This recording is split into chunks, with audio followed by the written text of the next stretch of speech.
It's Christmas Eve, and that means it's time to pull out a particularly special one.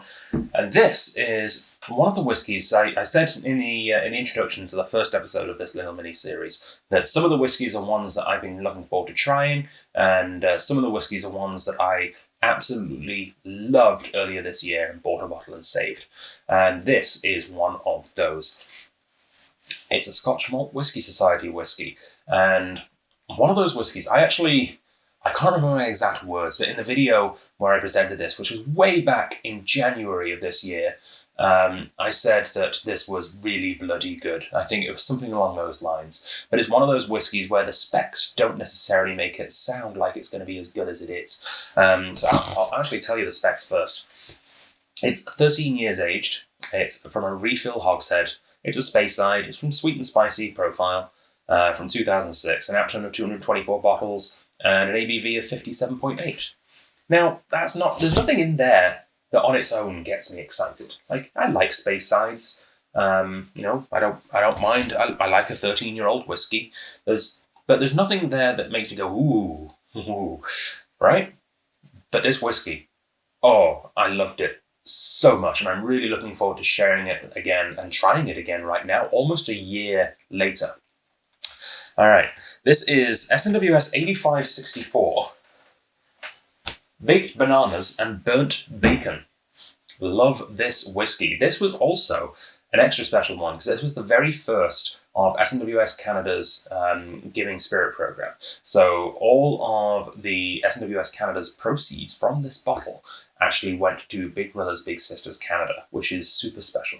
And if you want to take part in that program, there's actually still some of the most recent one available, which is Backseat Brewer. It's a Linkwood done in an IPA cask.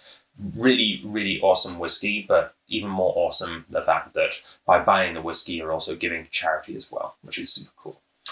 So yeah, let's get the official tasting notes, shall we? I've got them on the app here. All right. In order to find this, I've just scrolled down. There we go. A massively fruity nose introduced fresh strawberries, pear drops, and wooden crates packed with apples and lemons. Earthy notes of rain on warm flower beds and tree bark emerged through juicy fruit before deepening to ground coffee beans and stout beer. A spicy mouthfeel unveiled cinnamon, ginger, and turmeric with stewed apples and burnt fruitcake that evolved into singed sugar and the charcoal from a grill tray.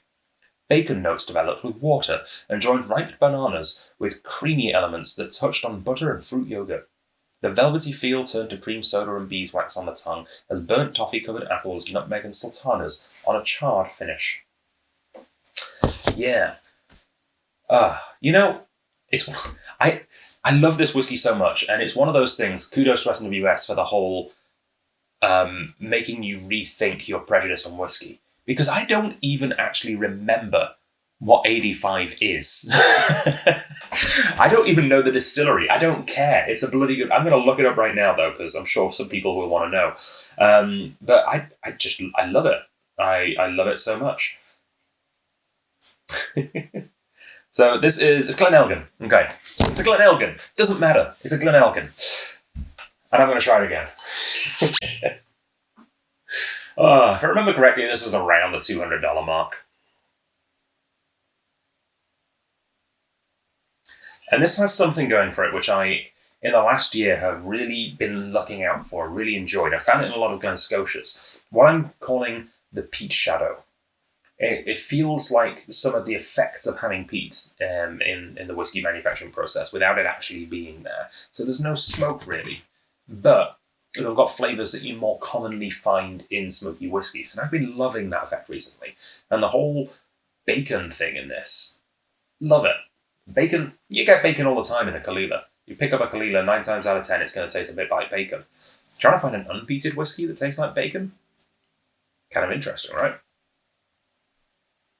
Oh, it's so caramelly on the nose. Churned caramel and fudge. Oh, big fudgy nose. That's lovely. Bloody good, that is.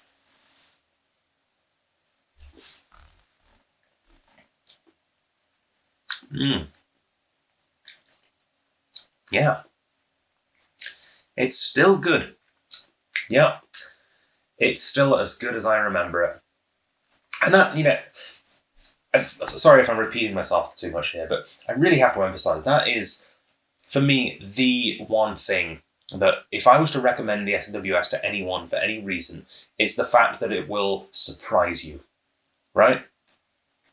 Different people are going to love different whiskies. And if you're the kind of whiskey person that only is getting into whiskey because you're following someone, you're following someone on Instagram who tells you that Ardbeg's the best thing on the planet, it's great, sure.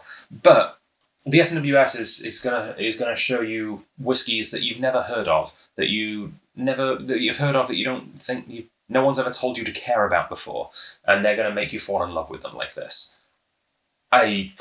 I honestly can't think of another Glenelgan that I have had and loved, but this is in my top 10 whiskies of this year, easily, which is interesting.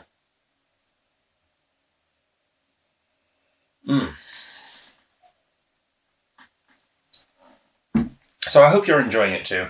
And yeah, no, this one's long gone, sold out, gone, never again. But as always, there's going to be another amazing SMWS release right around the corner. Hopefully I'll see some of you at January's outturn. But yeah, it's Christmas Eve anyway. You don't want to be spending money. You're going to be sit down, relaxing. You're going to be hanging out with family and friends, hopefully. And I will see you tomorrow for Christmas Day. The countdown continues. /Avar, stay safe.